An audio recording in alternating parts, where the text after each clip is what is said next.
Hi Maximum Mayhammers, Killjoy back again with a build series on how I created the SS Dixon, a missile cruiser that started life as a tanker ship. Unlike other channels, what you'll see is the actual process that I took to make the ship, the mistakes, revisions, and thinking behind it. I want to show you how you can make your own vehicles and not let setbacks get you down. The ship that I wind up creating is better than what I originally envisioned and only got to this point through trial and error. So, welcome to Chapter 1. Hull creation. When planning the SS Dixon, a name that came to me midway through this build, I knew that I wanted a ship that would be large but fit within the normal build constraints. I love large ships. I build them all the time, but I don't like the idea of having to spawn ships as part of a mission in order to get them to work. In the past, I've had difficulties with the buoyancy and performance of the 2x and 4x angled pieces, so I also knew that I wanted to balance the creation to use standard wedge and cube pieces as much as possible. One final consideration was that I wanted to try and carry 2 million liters of oil. With these design constraints in mind, I am designing a bow that gives me the rounded curve shape found in oil tankers, cargo ships, and other large vessels.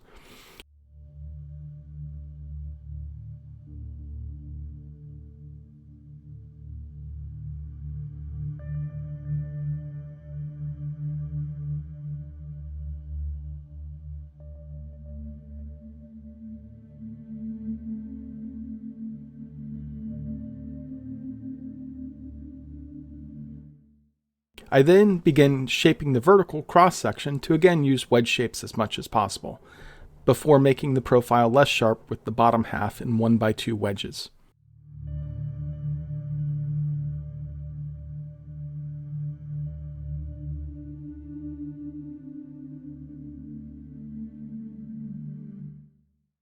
From here, it's a matter of using pyramids and inverse pyramids to tie the horizontal cross-section and vertical cross-sections together. I always start at the very tip of the bow and work my way down and back to the eventual stern of the ship.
Working our way to the stern, I knew that I wanted the props to be as low in the ship as possible and be able to carry fuel above them, so I created the stepped area of the ship.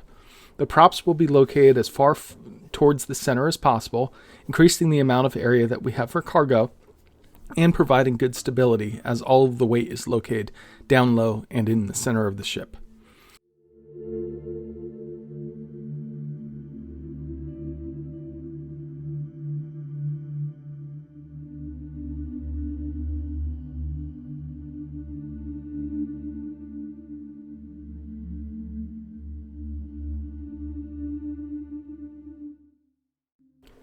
Next, I create the freeboard, which is an area of the hull that rises above the deck. This keeps waves from crashing over the ship, as well as providing safety for crew members so that they're not as easily knocked overboard.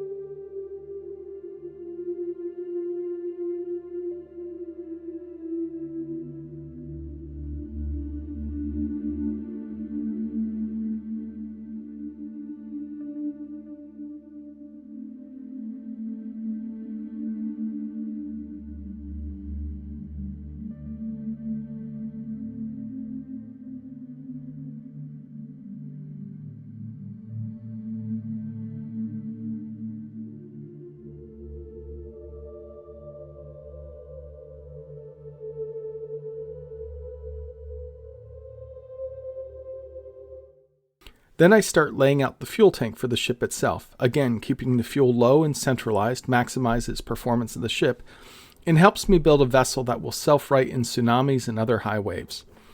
I use the color red here so that visually I know what's in these tanks, in this case jet fuel. Then I create a series of orange tanks that will be used to store the raw crude. Take your time here and make sure that all the gaps are sealed up. When working with wedges, it's easy to miss a 1x block opening that will end up flooding your entire ship and sink it to the bottom.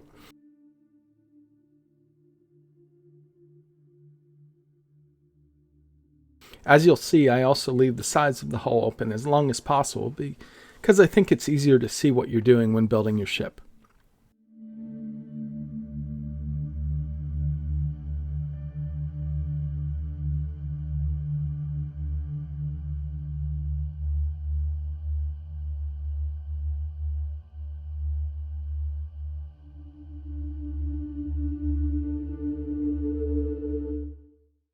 After creating the outer tanks, I then create the inner tank that will completely surround the ship's fuel tank, maximizing the amount of fuel that we can carry. Adding fuel spawners allows us to test the buoyancy of the design with a full fuel load, and with the new sliders it's now easy to fine-tune that amount that each tank carries.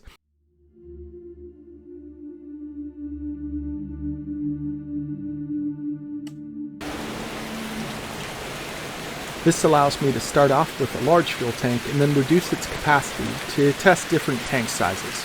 From here, once I find a tank size that works, 50%, 60% of the maximum amount, I'll then seal off the tank and maximize the buoyancy of the ship.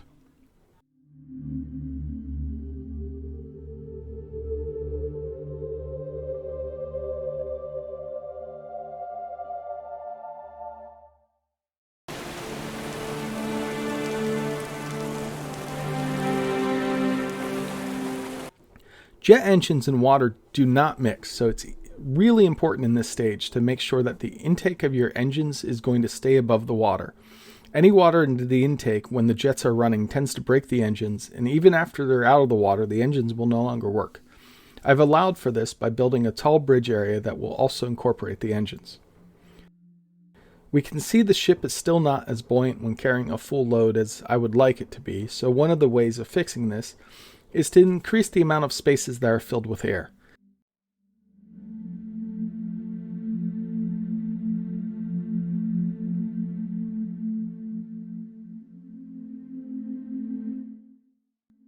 Here I've taken the freeboard area and made it into a thick ring around the ship. This trapped air should help with the buoyancy.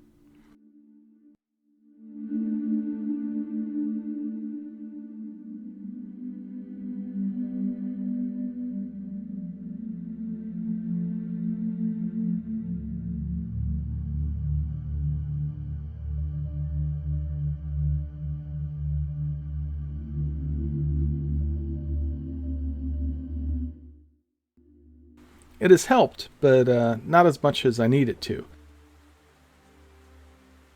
Another trick to increase buoyancy is to use wedges on internal spaces. The blocks take up less space, so there's more room for air, increasing the buoyancy of the ship.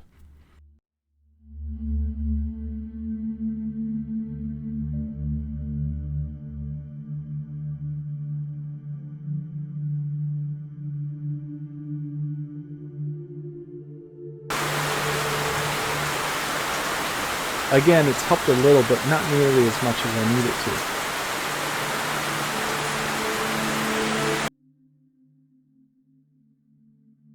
Time to increase the height of the hull.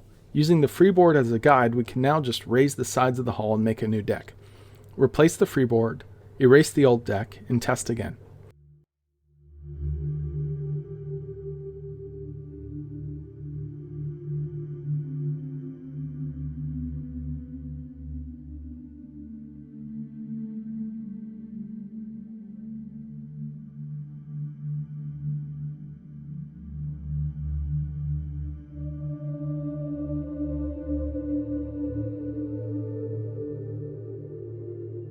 Success! The ship is fully loaded and floats. In the next episode, we begin to add internal systems and a complete walkthrough of how to use jet engines in your builds. Make sure to hit the like and subscribe button and the bell so that you're notified when this next episode is uploaded. Thanks. Bye.